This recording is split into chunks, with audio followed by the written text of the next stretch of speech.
এটা আজকে কোন জায়গায় এসে দাঁড়িয়েছে।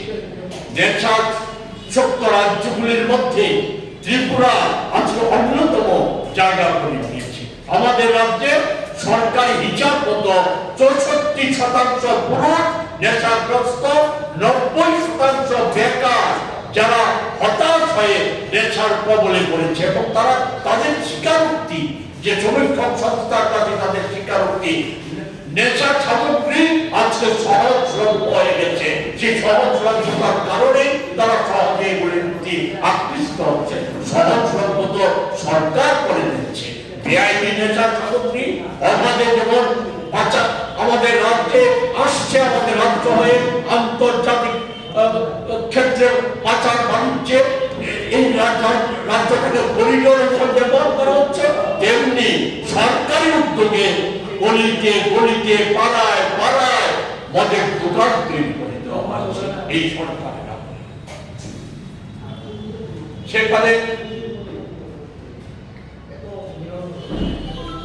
বিধানসভায় আরো যেটা তথ্য দিয়েছে, আমি সব বিষয়ে দিতে চাইছি, বেকারদের প্রশ্নে যে তথ্য দিয়েছে, এতে দেখা গেছে আমাদের রাজ্যে doctor, engineer, PhD, net, slate, এই সমস্ত যারা ডিগ্রিধারী তাদের একটা বড় অংশ বেকার।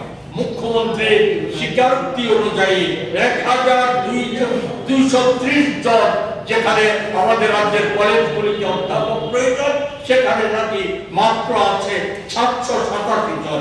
অর্থাৎ যেখানে যে ইউজিসির যে নিয়ম অনুযায়ী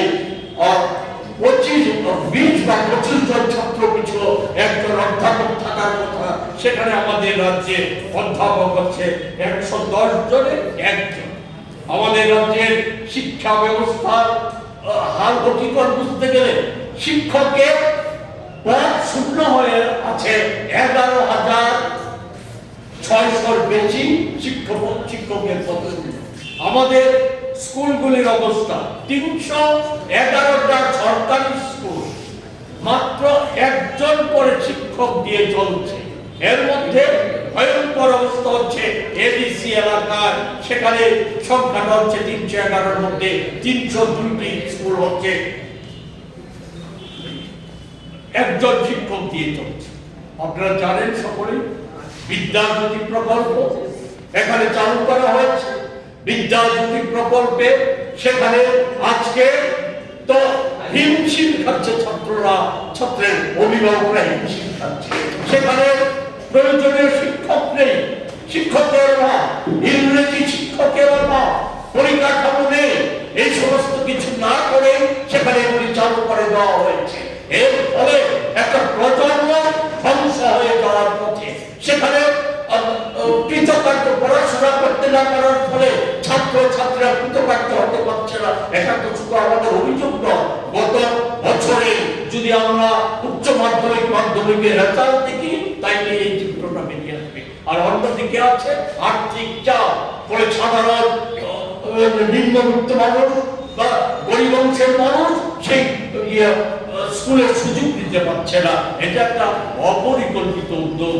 আমরা এই ক্ষেত্রে বলতে চাই যে আমরা অতীতেও দেখেছি, যখন এই রাজ্যে বামপন্থীদের সরকার ছিল, শিক্ষা ক্ষেত্রে সেই সময় অরাজকতা সৃষ্টির চেষ্টা করা হয়েছিল।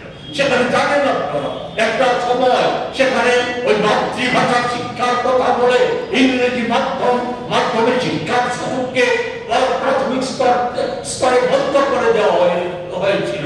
ফলে আমাদের তরুণ প্রজন্ম, সেই সময়কার তরুণ প্রজন্ম সেখানে মারাত্মকভাবে শিক্ষার সুযোগ থেকে বঞ্চিত হয়েছিল। তারা জাতীয় আন্তর্জাতিক ক্ষেত্রে যে উচ্চ শিক্ষার যে ক্ষেত্রগুলি, সেই ক্ষেত্রগুলিতে প্রবেশের ক্ষেত্রে অন্তরায় হয়ে দাঁড়িয়েছিল। এটা সেই সময় রাজ্য জুড়ে সমালোচনার ঝড় উঠেছিল। আমাদের রাজ্যে শুধু না, পশ্চিমবাংলায় সেই জিনিস করা হয়েছিল। সেই জিনিস করার ফলশ্রুতিতে পরবর্তী সময়ে সেখানকার সেই সময়কার সরকার এই প্রথাটাকে তুলে দিতে বাধ্য হয়েছিল। কিন্তু আজকে আমরা কি দেখছি? আজকে আমরা দেখছি যে কথায় কথায় এখানে রাজ্য সরকার, বর্তমান রাজ্য সরকার পূর্বতন সরকারের তুলনায়। আমি সেই প্রসঙ্গে যাওয়ার আগে যেটা বলতে চাই যে শিক্ষার ক্ষেত্রে যে নৈরাজ্য সৃষ্টি হয়েছে আজকে আমাদের রাজ্যে এই ঘটনা, কিন্তু গোটা দেশে সুপ্রিম কোর্ট বলতে বাধ্য হয়েছে যে উচ্চ শিক্ষার ক্ষেত্রে আজকে ওই ধর্মীয়করণ করার চেষ্টা, সেখানে গেরুয়াকরণ করার চেষ্টা, এগুলি আজকে সুপ্রিম কোর্ট স্বীকার করে নিতে বাধ্য হচ্ছে।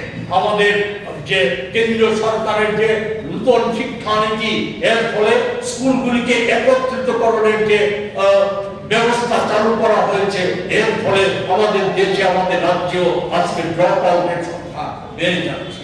অন্যদিকে সরকার তথ্য দিয়েছে নিয়োগ দিয়ে, এটা তো একটা যে বলা যায় এটা ভয়ঙ্কর অবস্থা। সারা দেশে বেকারের সমস্যা বেড়েছে, আমাদের রাজ্যেও ভয়ঙ্কর ভাবে বেড়েছে।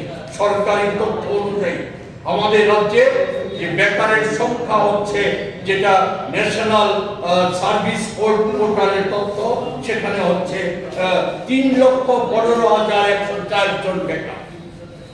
নথিভুক্ত করার নিয়ম বেকারের সংখ্যাটা ধরলে 8 লক্ষাধিক। এর মধ্যে 1 লক্ষের উপর আছে আদিবাসী যুবক যুবতী বেকার। তফসিলি জাতির সংখ্যা আছে 76,000। এই ক্ষেত্রে সরকার এক এক সময় যে আমাদের বিজেপি সরকারের মুখ্যমন্ত্রী থেকে শুরু করে অন্যান্য মন্ত্রীরা তথ্য দিয়েছেন, নানা তথ্য দিয়েছেন। কখনো বলেছেন 17,000 চাকরি হয়েছে, কখনো বলেছেন 23,000 চাকরি হয়েছে, কখনো বলেছেন 30